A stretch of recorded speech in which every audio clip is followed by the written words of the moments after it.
Temple. ಆದ್ರೆ ಈ temple ಅಲ್ಲಿ ದೇವ್ರೇ ಇಲ್ಲ. ನಮ್ಮ ಯಜಮಾನರು ಗಾಡಿ ಓಡಿಸ್ತಾ ಇದ್ದಾರೆ.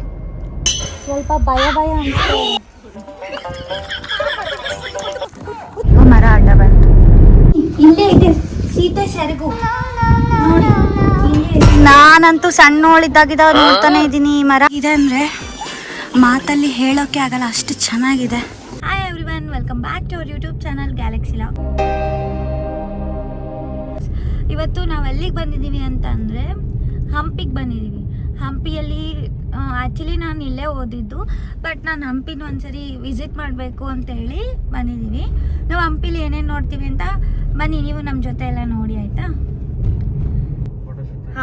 ಹಂಪಿಗೆ ಹೋಗೋದೇ ಚಂದ, ಯಾಕಂದರೆ ನೋಡಿ ಇಲ್ಲೆಲ್ಲ ಫೋಟೋಶೂಟ್ ಮಾಡ್ಕೊತಿದ್ದಾರೆ. ಅಷ್ಟು ಚೆನ್ನಾಗಿದೆ, ಒಂಥರ ಗೋವಾ ವೈಬ್ಸ್ ಇಲ್ಲಿ ಸ್ಟಾರ್ಟಿಂಗಲ್ಲಿ. ಈ ಕಡೆ ಎಲ್ಲ ಗದ್ದೆ ಇದೆ ಮತ್ತು ಈ ಕಡೆ ಎಲ್ಲ ಹೊಲ ಎಲ್ಲ ಮಾಡ್ಕೊತ ವೀವ್ ನೋಡಿ ಸೂಪರಾಗಿದೆ ಅಲ್ಲ. ನೋಡಿ ಮಸ್ತ್ ಇದೆ. ಇಲ್ಲಿ ಈ ಕಡೆ ನಮ್ಮ ಯಜಮಾನ್ರು ಗಾಡಿ ಓಡಿಸ್ತಾ ಇದ್ದಾರೆ. ಹಾಯ್ ಹೇಳ್ರಿ ಯೂಟ್ಯೂಬ್ ಚಾನಲ್ಗೆ ಯಜಮಾನ್ರೆ.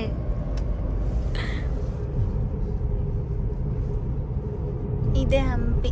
ಈ ಕಡೆ ಎಲ್ಲ ಇದೆ, ಇನ್ನು ಎಕ್ಸ್ಪ್ಲೋರ್ ಮಾಡೋದಿದೆ. ಆಲ್ಮೋಸ್ಟ್ ಅಲ್ಲಿ ಎಲ್ಲ ಕಡೆ ಹೋಗೋಕ್ಕಾಗ್ತೀವಿ. ಬಟ್ ಒಂದು ಚರಿತ್ರೆನೇ ಇದೆ ಹಂಪಿಗೆ. ಏನಂತ ಹೇಳ್ತಾರಂದರೆ ಒಂದಿನದಲ್ಲಿ ಹಂಪಿನ ಕವರ್ ಮಾಡೋಕ್ಕಾಗೋದೇ ಇಲ್ಲ ಅಂತ. ನೋಡಿ ಇಲ್ಲೆಲ್ಲ ಏನು ಬೇಲಿ ಎಲ್ಲ ಹಾಕ್ಬಿಟ್ಟಿದ್ದಾರೆ. ಅಲ್ಲಿ ನೋಡಿ ಸಾಸಿವೆ ಕಾಳು ಗಣಪತಿ ಕಾಣಿಸುತ್ತೆ, ತೋರಿಸ್ತಿರ್ತಾರೆ. ಇದು ಮರ ಅಡ್ಡ ಬಂತು. ವೀಕೆಂಡ್ ಆಗಿರೋದ್ರಿಂದ ತುಂಬ ಜನ ಇದ್ದಾರೆ ಹಂಪಿಲಿ.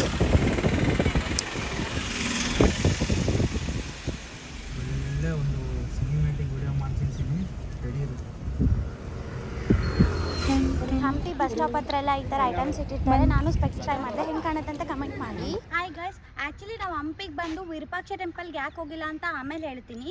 ಈಗ ಸದ್ಯ ನಾವೇನು ಮಾಡೋಣ ಅಂತಂದರೆ ಇಲ್ಲಿ ಆಮೇಲೆ ವಿರೂಪಾಕ್ಷ ಟೆಂಪಲ್ಗೆ ಹೋಗೋಣ ಟೈಮ್ ಇದ್ದರೆ. ಇವಾಗ ನಾವು ಎಂತ್ರೋದ್ವಾರಕ ಟೆಂಪಲ್ಗೆ ಹೋಗೋಣ. ಎಂತ್ರೋದ್ವಾರಕ ಟೆಂಪಲ್ ಅಂತಂದರೆ ನಾವು ಭಕ್ತಿಯಿಂದ ಅಲ್ಲಿ ಏನೇ ಬೇಡ್ಕೊಂಡ್ರೂ ಆಗುತ್ತೆ. ಯಾಕಂದರೆ ನಾನು ತುಂಬ ಸರಿ ಬೇಡ್ಕೊಂಡಿದ್ದೀನಿ, ಆಗಿದೆ ಕೂಡ. ದೆನ್ ಅಲ್ಲಿ ಬರಾಕ್ ಒಬಾಮ ಕೂಡ ಬಂದಿದ್ದಾರೆ. ಬನ್ನಿ ಹೋಗೋಣ. ಡೈರೆಕ್ಟಾಗಿ ನೀವು ಇಲ್ಲೂ ಬಂದು ಕೂಡ ಕಾರ್ ಪಾರ್ಕ್ ಮಾಡ್ಬೋದು. ವಿರೂಪಾಕ್ಷ ಟೆಂಪಲಿಂದ ಅಪೋಸಿಟ್ ರೋಡ್ ಈ ಟೆಂಪಲ್ಗೆ ಹೋಗೋ ದಾರಿ. ಇಲ್ಲಿ ರೈನಿ ಸೀಸನಲ್ಲೆಲ್ಲ ಬರೋಕ್ಕಾಗಲ್ಲ, ಬಿಕಾಸ್ ಇಲ್ಲೆಲ್ಲ ಫುಲ್ ವಾಟರ್ ಕವರ್ ಆಗಿರುತ್ತೆ. So best time to visit winter season ಇಲ್ಲ ಸಮ್ಮರ್ ಸೀಸನ್. ಹೋಗೋ ದಾರಿಲಿ ಒಂದು ಕಲ್ ಮೇಲೆ ಕಲ್ಗಳು ಇಟ್ಬಿಟ್ಟು ನಾವು ದೇವ್ರ ಹತ್ರ ಬೇಡ್ಕೊಂಡ್ರೆ ಆದಷ್ಟು ಬೇಗ ಮನೆ ಕಟ್ತೀವಂತೆ. ಅಲ್ಲೇ ಸಿಗೋ ಕಲ್ಗಳಿಂದ ಕಲ್ಲಿನ ರಥ ದೇವರು ಎಲ್ಲ ಕೆತ್ತಿರ್ತಾರೆ, ಬೇಕಾದರೆ ಪರ್ಚೇಸ್ ಮಾಡ್ಬೋದು. ಹೋಗೋ ದಾರಿಲಿ ತುಂಬ ದೂರ ನಡಿಬೇಕಲ್ಲ, ಸೊ ಟಯರ್ಡ್ ಆಗುತ್ತಂತ ಅಲ್ಲಲ್ಲಿ ಮಜ್ಜಿಗೆ, ಫ್ರೂಟ್ಸ್ ಈ ಥರ ಎಲ್ಲ ಇರುತ್ತೆ. ಸೊ ಹಂಪಿ ಅಂದ್ರೇ ಬಿಸಿಲು ಜಾಸ್ತಿ, ಸೊ ಹ್ಯಾಟ್ ಕೂಡ ಅಲ್ಲಿ ಸಿಗುತ್ತೆ. ನಾವು ಇನ್ನೂ ಸ್ವಲ್ಪ ದೂರ ಹೋಗಬೇಕು. ಬನ್ನಿ ಬೇಗ ಹೋಗೋಣ.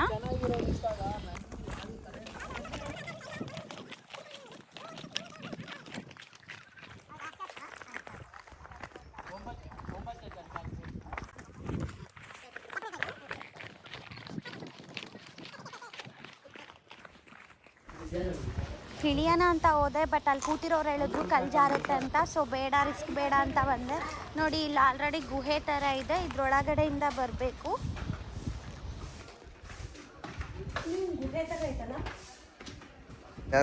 ದ್ವಾರಪಾಲಕರು. ಎಂಟ್ರೆನ್ಸಲ್ಲಿ ನಮಗೆ ತುಂಗಭದ್ರಾ ನದಿ ಹರಿತಿರೋದು ಕಾಣುತ್ತೆ. ಇಲ್ಲಿ ಬೇಕಾದವರು ತೆಪ್ಪ ರೈಡ್ ಕೂಡ ಹೋಗ್ಬೋದು. 1 ರೌಂಡ್ಗೆ 800 ಕೇಳ್ತಾರೆ. ಅಲ್ಲಿ ಕಾಣ್ತಾ ಇರೋದೇ ನಮ್ಮ ಬಜರಂಗಿ ಜನ್ಮಸ್ಥಳ. ಇಲ್ಲಿ ಕಾಣ್ತಿರೋ ಸ್ಮಾಲ್ ಕಲ್ಲಿಂದ ಕಟ್ಟಿರೋವೆಲ್ಲ ಶಾಪ್ಸ್ ಅಂತೆ. ಆಗಿನ ಕಾಲದಲ್ಲಿ ಇಲ್ಲೆಲ್ಲ ಮುತ್ತು, ರತ್ನ, ವಜ್ರ ಎಲ್ಲ ಮಾರ್ತಾ ಇದ್ರಂತೆ. ಸ್ವಲ್ಪ ದೂರದಲ್ಲೇ ಎಂತ್ರೋದ್ವಾರಕ ಟೆಂಪಲ್ ಇದೆ, ಬನ್ನಿ ನೋಡೋಣ ಅದು ಹೆಂಗಿದೆ ಅಂತ.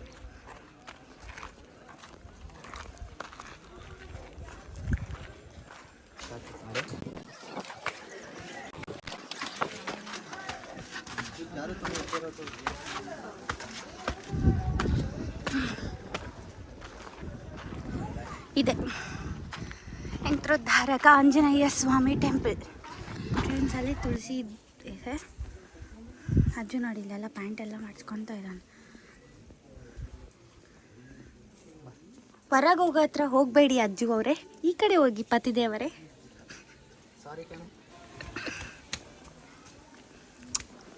ಇಲ್ಲಿಂದ ಮಾತಲ್ಲಿ ಹೇಳೋಕ್ಕೆ ಆಗಲ್ಲ, ಅಷ್ಟು ಚೆನ್ನಾಗಿದೆ.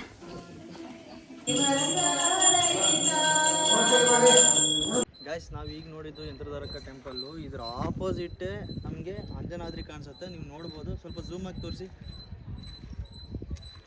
ನೋಡಿ. ಅಲ್ಲಿದೆ, ಅಲ್ಲಿಗೆ ಹೋಗ್ಬೇಕಂದ್ರೆ ಮತ್ತೆ ರಿಟರ್ನ್ ನಾವು ಮತ್ತೆ ಸಿಟಿಗೆ ಟರ್ನ್ ತೊಗೊಂಡ್ಬಿಟ್ಟು ಮತ್ತೆ ರೋಡಲ್ಲೇ ಆ ರೋಡಲ್ಲೇ ಹೋಗ್ಬೇಕು.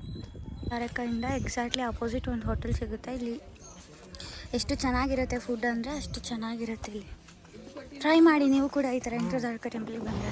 ಅಲ್ಲಿ ಇಡ್ಲಿ ಚಟ್ನಿ ಮೆಣಸಿನ್ಕಾಯಿ ತಿನ್ಕೊಂಡು ಹಾಗೆ ತುಂಗಭದ್ರಾ ನದಿ ದಂಡೆಯಲ್ಲಿ ಹೋಗ್ತಾ ಇದೆ. ಇಲ್ಲೆಲ್ಲ ಕುರಿ ಮೇಸವರೆಲ್ಲ ಬಂದಿದ್ದಾರೆ. ಸ್ವಲ್ಪ ನೋಡೋಣ ಅಂತ ಹೇಳಿ ಹತ್ರಕ್ಕೆ ಹೋಗಿದ್ದೆ. ನೀರು ಸ್ವಲ್ಪ ಹಿಂದೆನೇ ಹೋಗಿದೆ. ಸೊ ನೋಡೋಣ. ವ್ಯೂ ಮಾತ್ರ ತುಂಬ ಚೆನ್ನಾಗಿತ್ತು. ಬಿಸಿಲಾದ್ರೂ ಕೂಡ ಒಂದು ಪೀಸ್ಫುಲ್ ಅನಿಸ್ತಾ ಇತ್ತು. ಸೊ ಅಲ್ಲಿ ಹೋಗಿದ್ದೆ ನೋಡೋಣ ಅಂತ ಹೇಳಿ. ಕಾಮಿಡಿ ಓಡಿಸ್ಕೊಂಬಂದ್ಬಿಡ್ತು ನನ್ನ ಅದು. ಮತ್ತು ಆ್ಯಸ್ ಯೂಶ್ವಲ್ ಅಲ್ಲಿ ಧೈರ್ಯ ಮಾಡ್ಕೊಂಡು ಮುಂದೆ ಹೋದೆ. ಆ್ಯಕ್ಚುಲಿ ನಾವು ಪುರಂದರದಾಸ ಟೆಂಪಲ್ಗೆ ಹೋಗೋಣ ಅಂತ ಬಂದ್ವಿ. ತುಂಬ ದಿನ ಆಯಿತು ಬಂದಿದ್ದರಿಂದ. ಸೊ ಮರ್ತೋಗಿದ್ದೀವಿ. ಹಾಗೆ ದಾರಿಲಿ ಹೋಗ್ಬೇಕಾದ್ರೆ ಇಲ್ಲಿ ಸುಗ್ರೀವ ಗುಹೆ ಅಂತಿದೆ. ಆ್ಯಕ್ಚುಲಿ ನಾನು ಚಿಕ್ಕವಳಿದಾಗ ಒಂದು ಕತೆ ಕೇಳಿದ್ದೆ. ಅಲ್ಲಿ ಏನಂತ ಹೇಳಿದ್ರು ಅಂದರೆ ಅಲ್ಲಿ ಸೀತೆ ಎಳ್ಕೊಂಡು ಹೋಗಿದಾರಲ್ಲ, ಸೀತೆ ಸೆರಗು ಬಿದ್ದಿದೆ ಅಂತ. ಸೊ ಬನ್ನಿ ನೋಡೋಣ ನಿಜವಾಗ್ಲೂ ಸೀತೆ ಸೆರಗು ಆಯ್ತಾ ಅಲ್ಲಿ ಅಂತ. ಬಟ್ ಈ ಪ್ಲೇಸ್ ನೋಡಿ, ಯಾರು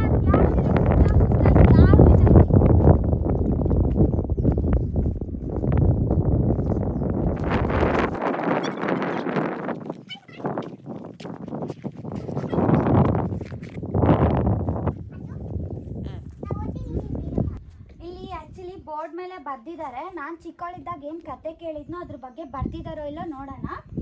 ಹಂಪೆಯ ರಾಮಾಯಣ ಕಾಲದಲ್ಲಿ ಕಿಷ್ಕಿಂಧೆವಾಯಿತೆಂದು ಇದನ್ನು ವಾನರ ದ್ರೋಹ ಸುಗ್ರೀವನು ಆಳಿದ್ದನೆಂದು ನಂಬಿಕೆ ಇದೆ. ಹಂಪಿ ಪ್ರದೇಶದಲ್ಲಿ ತುಂಗಭದ್ರಾ ನದಿಯ ಬಂಡೆ ದಡದ ಬೆಟ್ಟದ ಇಳಿಜಾರಿನ ಬಂಡೆಕಲ್ಲುಗಳ ಬೆಟ್ಟದಲ್ಲಿ ಇರುವ ಕಿರಿದಾದ ಗುಹೆಯ ಸುಗ್ರೀವನ ಗುಹೆ. ಈ ಗುಹೆ ಒಳಗೆ ಸಣ್ಣ ಕಟ್ಟೆ ಇದ್ದು ಅದರ ಮೇಲೆ 2 ಪಾದ ಚಿಹ್ನೆ ಇದೆ. ಇಲ್ಲಿಯೇ ಸುಗ್ರೀವನು ರಾಮನಿಗೆ ಸೀತೆಯ ಆಭರಣಗಳನ್ನು ತೋರಿಸಿದನೆಂದು ರಾವಣನು ಪುಷ್ಪಕ ವಿಮಾನದಲ್ಲಿ ಹೊತ್ತೊಯ್ಯುವಾಗ ಸೀತೆ ದಾರಿಯ ಗುರುತಾಗಿ ಈ ಆಭರಣಗಳನ್ನು ಎಸೆದಿದ್ದಳೆಂದು ಹೇಳಲಾಗುತ್ತದೆ. ಈ ಗುಹೆಯಿಂದ ಬಹುದೂರದವರೆಗೆ ಬಂಡೆಗಳ ಮೇಲೆ ಬೆಣ್ಣೆಚುಕ್ಕಿಗ ಕಲ್ಲಿನ ಶಿಲಪಧಾರವು ಕಂಡು ಬರುತ್ತದೆ. ಈ ಶಿಲಪಧಾರವನ್ನು ಸೀತೆ ಸೆರಗು ಎಂದು ಕರೆಯಲಾಗುತ್ತದೆ. ರಾವಣನು ಸೀತೆಯನ್ನು ಹೊತ್ತೊಯ್ಯುವಾಗ ಅವಳ ಸೆರಗು ಈ ಬಂಡೆಯ ಸೋಂಕಿ ಗುರುತಾಗಿ ಮಾರ್ಪಟ್ಟಿದೆ ಎಂಬುದು ಸ್ಥಳೀಯ ಇತಿಹಾಸ, ಹಿಸ್ಟ್ರಿ. ನಾನು ಕೇಳಿದ್ದು ನಿಜ ಅಂತ ಈ ಬೋರ್ಡ್ ಓದಿದ್ಮೇಲೆ ಸ್ವಲ್ಪ ಗೊತ್ತಾಗ್ತಿದೆ. ಈಗ ಲೇಟ್ ಮಾಡೋದು ಬೇಡ, ಸುಗ್ರೀವ ಗುಹೆ ಒಳಗೆ ಹೋಗೋಣ ಬನ್ನಿ. ಹೇಳಿ ಪಟ ಅವ್ರು ಬರ್ತಾರೆ. ಸಾಕು ಗುಹೆ ಒಳಗೆ ನೋಡೋಣ. ನೋಡಿ ಅಲ್ಲಿ ಪಾದಗಳೆಲ್ಲ ಇದ್ದಾವೆ. ಇಲ್ಲೇ ಸುಗ್ರೀವ ಇದ್ನೇನೋ. ಬನ್ನಿ, ಇಲ್ಲೇ ಇದೆ ಸೀತೆ ಸೆರಗು ನೋಡಿ, ಇಲ್ಲೇ ಇದೆ. ಇನ್ನು ಎಷ್ಟು ವರ್ಷ ನಾವು ಸತ್ತು ನಮ್ಮ ಮೊಮ್ಮಕ್ಕಳಿಗೆ ಮೊಮ್ಮಕ್ಕಳು ಆದರೂ ಕೂಡ ಇದು ತೋರ್ಸಕ್ಕಂತ ನಮ್ಮ ಹಿಸ್ಟ್ರಿ ಇದ್ದೇ ಇರುತ್ತೆ. ಇದೇ ಸೀತೆ ಸೆರಗು.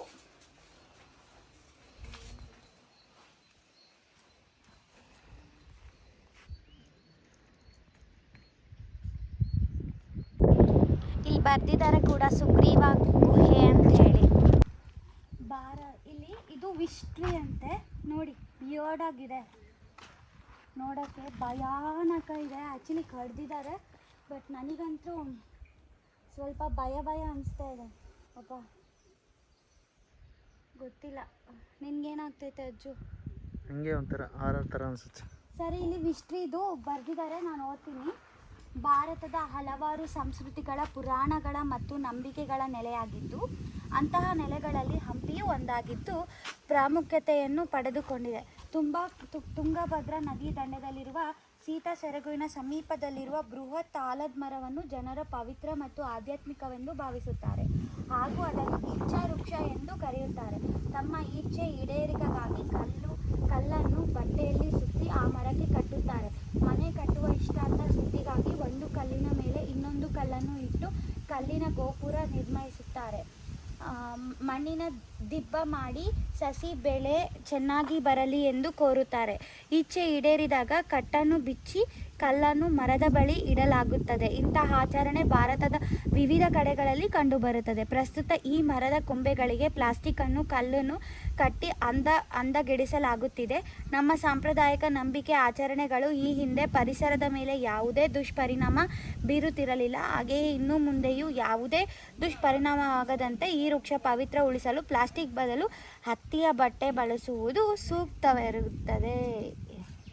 ಆ್ಯಕ್ಚುಲಿ ಹಂಪಿಗೆ ಬಂದು ಅಲ್ಲಿದ್ದ ವಿಠಲ ಟೆಂಪಲ್ಗೆ ಹೋಗೋದು ಬಿಟ್ಟು ಮಿಡಲಲ್ಲಿ ಈ ಥರ ಟ್ರಕ್ ಮಾಡ್ಕೊಂಡು ಬಂದು ವಿಠಲ ಟೆಂಪಲ್ಗೆ ಹೋಗೋದು ಒಂದು ಹಾಸಮ್ ಎಕ್ಸ್ಪೀರಿಯೆನ್ಸ್. ಯಾಕಂದರೆ ನಾನು ಲಾಸ್ಟ್ ವ್ಲಾಗಲ್ಲಿ ಹೇಳಿದ್ದೆ ಕೇರಳ ಇಸ್ ಅಸ್ಸಾಂ ಅಂತ. ಬಟ್ ಕೇರಳಗಿಂತ ನಮ್ಮ ಹಂಪೆ ಹೊಸಪೇಟೆ ಅಂದರೆ ನಮ್ಮ ಕರ್ನಾಟಕ, ನಮ್ಮ ಹೆಮ್ಮೆ ಕರ್ನಾಟಕ ಎಷ್ಟು ಚೆನ್ನಾಗಿದೆ ಅಂದರೆ ಇಲ್ಲಿ ಗಾಳಿ ಆಗಿರಲಿ ಎಲ್ಲ ನಮ್ಮದು ಅನ್ನೋ ಫೀಲ್ ಇದೆ. ಬನ್ನಿ ವಿಠಲ ಟೆಂಪಲ್ಗೆ ಹೋಗೋಣ.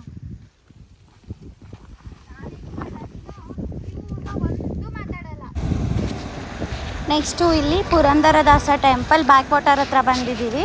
ಇಲ್ಲಿ ಪೀಸ್ಫುಲ್ಲಾಗಿ ನಾವು ಅಲ್ಲಿ ಕೆಳಗಡೆ ಕೂತ್ಕೊಂಡು ವಾಟರ್ ಎಲ್ಲ ನೋಡ್ಬೋದು. ಏಡಿ ಎಲ್ಲ ಇರ್ತವೆ, ಏಡಿ ಫಿಶಸ್ ಎಲ್ಲ ಇರ್ತವೆ. ಬಟ್ ನೀವು ಒಂದ್ಸರಿ ನೋಡಿ ವ್ಯೂ ಎಷ್ಟು ಚೆನ್ನಾಗಿದೆ ಅಂದರೆ, ಸ್ಪೆಷಲಿ ಯಾರಾದರೂ ಪೀಸ್ಫುಲ್ ಎಕ್ಸ್ಪೆಕ್ಟ್ ಮಾಡಿದರೆ ಪ್ಲೀಸ್ ಇಲ್ಲಿ ವಿಸಿಟ್ ಮಾಡಿ. ಅಷ್ಟು ಚೆನ್ನಾಗಿದೆ. ಇಲ್ಲಿ ಕುತ್ಕೊಂಡು ವಾಟರ್ ನೋಡ್ಕೊತ ಆ ಕಡೆ ಆಂಜನೇಯ ಅಂತ ಬೆಟ್ಟ ನೋಡ್ಕೊತ ಆರಾಮಾಗಿ ಕುತ್ಕೋಬೋದು. ಇಲ್ಲಿ ನೋಡಿ ಒಂದ್ಸರಿ ವ್ಯೂ ಚೆನ್ನಾಗಿದೆ ಅಲ್ವಾ. ನೀವು ನೋಡ್ತಾ ಇರ್ಬೋದು ಒಂದು ತುಳಸಿ ಕಟ್ಟೆ ತೋರಿಸ್ತೀನಿ. ನಮ್ಮ ಮನೆ ಹತ್ರ ಯೂಸ್ ಮಾಡೋಂಥವೆಲ್ಲ ಸಣ್ಣ ಪುಟ್ಟ ತುಳಸಿ ಕಟ್ಟೆ. ಬಟ್ ಈ ಒಂದು ಸಾಮ್ರಾಜ್ಯದಲ್ಲಿ ಯಾವ ಥರ ತುಳಸಿ ಕಟ್ಟೆ ಇತ್ತು ಅನ್ನೋದು ಇವತ್ತು ನಾವು ನೋಡೋಣ ಬನ್ನಿ.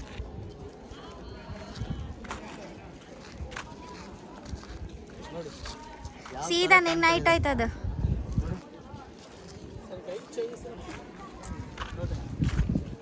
ನೋಡಿ. ಇದು ದ ಫೇಮಸ್ ವಿಠಲ ಟೆಂಪಲಲ್ಲಿ ಕಲ್ಲಿನ ರಥ. ಫ್ರಂಟ್ ವ್ಯೂ ತೋರಿಸ್ತೀನಿ. ಕಾಲಬ್ರಹ್ಮ ಹೇಳಿದ ಪ್ರಕಾರ 2020ಲಿ ಕೊರೋನಾ ಹೇಗೆ ಬರುತ್ತೋ ಅದೇ ಥರನೇ ಇವಾಗ ಈ ಕಲ್ಲಿನ ರಥ ಎದ್ದು ಓಡಾಡೋಕ್ಕೆ ಸ್ಟಾರ್ಟ್ ಮಾಡಿದ್ರೆ, ಮೂವ್ ಆಗೋಕ್ಕೆ ಸ್ಟಾರ್ಟ್ ಮಾಡಿದ್ರೆ ಪ್ರಳಯ ಆಗುತ್ತೆ ಅಂತ ಬುಕ್ಕಲ್ಲಿ ಮೆನ್ಷನ್ ಮಾಡಿದಾರಂತೆ. ನಾನು ಕೂಡ ಕೇಳಿದ್ದೆ, ಓದಿದ್ದೆಲ್ಲೂ ಇಲ್ಲ, ಜಸ್ಟ್ ಕೇಳಿದ್ದು ನಿಮ್ಮ ಹತ್ರ ಒಂದು ಹಂಚ್ಕೊಂಡೆ ಅಷ್ಟೇ. ತಡಿ ಫ್ರಂಟ್ ವ್ಯೂ ತೋರಿಸ್ತೀನಿ. ಮುಂಚೆ ಇಲ್ಲೇ ಅಂತೆ ಮೈಸೂರು ದಸರಾನ ಹಂಪಿ ಉತ್ಸವ ಮಾಡ್ತಿದ್ರಂತೆ. ಫುಲ್ ಜನ. ಸಂಗೀತ ಮಂಟಪ ಅಂದರೆ ಕಲ್ಲಲ್ಲಿ ನಮಗೆ ಕಲ್ಲಲ್ಲಿ ಕಲ್ಲು ಹೆಚ್ಚಾದರೆ ಸಂಗೀತ ನಾದ ಬರ್ತದೆ, ಸ್ವರ ಬರ್ತದೆ ಅಂತ ಹೇಳ್ತಾರಲ್ಲ, ಅದಿದೆ. ಬಟ್ ಇವಾಗ ಇದೆಲ್ಲ ಹಾಳಾಗೋಗಿದೆ. ಅಂದರೆ ವರ್ಕ್ ಇನ್ ಪ್ರೋಗ್ರೆಸ್ ಅಂತ ಹಾಕಿದ್ದಾರೆ. ಬಟ್ ಇಲ್ಲಿ ಯಾರೂ ಹೋಗಂಗಿಲ್ಲ, ಹಳೆ ಮಾನ್ಯುಮೆಂಟ್ಸ್ನೆಲ್ಲ ಯಾರೂ ಟಚ್ ಮಾಡೋಂಗಿಲ್ಲ ಅಂತ ಕೂಡ ಬರೆದಿದ್ದಾರೆ. But still it is beautiful only, right? Jagan ಏನು ಮಾಡ್ತಿದ್ದೀರಾ? ಏನು ಮಾಡ್ತಿದ್ದೀರಾ? ಇದೊಂದು ನಾನಂತೂ ಸಣ್ಣೋಳಿದ್ದಾಗಿದ್ದ ನೋಡ್ತಾನೆ ಇದ್ದೀನಿ ಈ ಮರ. ಆಲ್ಮೋಸ್ಟ್ ಅಲ್ಲಿ ಹಂಪಿಗೆ ಬಂದಿರೋರೆಲ್ಲ ನೋಡಿರ್ತೀರ, ಇವಾಗಲೂ ಇದೆ ಆ ಮರ. ನೋಡಿ ಎಲ್ಲ ಕನ್ಸ್ಟ್ರಕ್ಷನ್ ಎಲ್ಲ ಬಿದ್ದೋಗ್ಬಿಟ್ಟಿದೆ, ಹಳೆ ಕಾಲದ್ದಲ್ವಾ. But still it is beautiful only. ಯಾಕಂದರೆ ವ್ಯೂ ಆ ಲೆವೆಲಿಗೆ ಕಾಣಿಸ್ತಿದೆ. ಟೆಂಪಲ್ ಆಗಿರಲಿ, ಆರ್ಕಿಟೆಕ್ಚರ್ ಆಗಿರಲಿ, ಆಗಿನ ಕಾಲದಲ್ಲಿ ಈ ಕಲ್ಲೆಲ್ಲ ಒಂದ್ರ ಮೇಲೊಂದು ಜೋಡಿಸಿ ಯಾವ ಥರ ಕಟ್ಟಿದ್ರೋ ಗೊತ್ತಿಲ್ಲ. ಈಗಾದರೆ ಕ್ರೇನು ಅದು ಇದು ಎಲ್ಲ JCB ಇಂದ ಎಲ್ಲ ತರ್ತಾರೆ. ಹಾಗೆಲ್ಲ ಮೇ ಬಿ ಬರೀ ಎಲಿಫೆಂಟ್ಸ್ನೇ ಯೂಸ್ ಮಾಡ್ಕೊತಿದ್ರು ಏನು. ಅಲ್ಲಿ ನೋಡಿ, ಅಲ್ಲಿ ಆ ಗೋಡೆ ಹೆಂಗೆ ಸ್ಲೈಡ್ ಆಗೈತೆ ಅಂದರೆ ನೋಡಿ, ಆ ಗೋಡೆ ಹೆಂಗೆ ಸ್ಲೈಡ್ ಆಗೈತೆ ನೋಡಿ. ನೋಡೋಣ ಅಲ್ಲೋಗಿ ಏನಂತ. ನಿಮಗೆ ಬೇಕಾದರೆ ಇಲ್ಲಿ ಗೈಡ್ ಕೂಡ ತೊಗೋಬೋದು. ಯಾಕಂದರೆ ಇಲ್ಲಿ 500 ಕೊಟ್ಟರೆ ಗೈಡ್ ಕೂಡ ಹೇಳ್ತಾರೆ. ಎಲ್ಲ ಲ್ಯಾಂಗ್ವೇಜಸ್ ಕೂಡ ಅವೈಲೇಬಲ್ ಇರುತ್ತೆ. ನೀವು ನೆಕ್ಸ್ಟ್ ಟೈಮ್ ಹಂಪಿಗೆ ವಿಸಿಟ್ ಮಾಡಿದ್ರೆ ಡೆಫಿನೆಟ್ಲಿ ಗೈಡ್ ತೊಗೊಳ್ರಿ ಇಫ್ ಯು ವಾಂಟ್. ಟೆಂಪಲ್ ಆದರೆ ಈ ಟೆಂಪಲಲ್ಲಿ ದೇವರೇ ಇಲ್ಲ. ಯಾಕಂತಂದರೆ ಬ್ರಿಟಿಷ್ ಎಲ್ಲ ಕೊಳ್ಳೆ ಹೊಡ್ಕೊಂಡು ಹೋಗಿದ್ದಾರೆ. ಅಲ್ಲಿಂದ ಮತ್ತೆ ನಡ್ಕೊಂಡು ಹೋಗ್ಬೇಕಾದ್ರೆ ಇಲ್ಲಿ ಮುಸ್ಯ ಒಂದು ಲೆವೆಲಿಗೆ ಕಾಣಿಸ್ತವೆ. ಎಷ್ಟಿದಾವೆ ಅಂದರೆ ಮೋರ್ ದ್ಯಾನ್ ಒಂದು 500 ಇದಾವೆ. ಹೋಗೋ ದಾರಿಲಿ ಹುಷಾರಾಗಿರಿ, ಮೊಬೈಲ್ಸ್ ಎಲ್ಲ ಕಸ್ಕೊಂಡು ಹೋಗ್ಬಿಟ್ಟಿದ್ದಾವೆ ಎಲ್ಲರ ಹತ್ರ. ಅದಕ್ಕೆ ನಾವು ಬಚ್ಚಿಟ್ಕೊಂಡು ವಿಡಿಯೋ ಮಾಡ್ಕೊತ ಬರ್ತಾ ಇದ್ದೀವಿ. ಓಕೆ ಗಾಯ್ಸ್, ಈ ವಿಡಿಯೋ ನಮ್ಮ ಲೆಂತಿ ವಿಡಿಯೋ ನಿಮ್ಗೆ ಇಷ್ಟ ಆದರೆ ಲೈಕ್ ಮಾಡಿ, ಶೇರ್ ಮಾಡಿ, ಸಬ್ಸ್ಕ್ರೈಬ್ ಮಾಡಿ ಅಂತ ಹೇಳ್ತಾ ಸಿಗೋಣ ನೆಕ್ಸ್ಟ್ ವಿಡಿಯೋದಲ್ಲಿ. ಟೇಕ್ ಕೇರ್, ಬಾಯ್.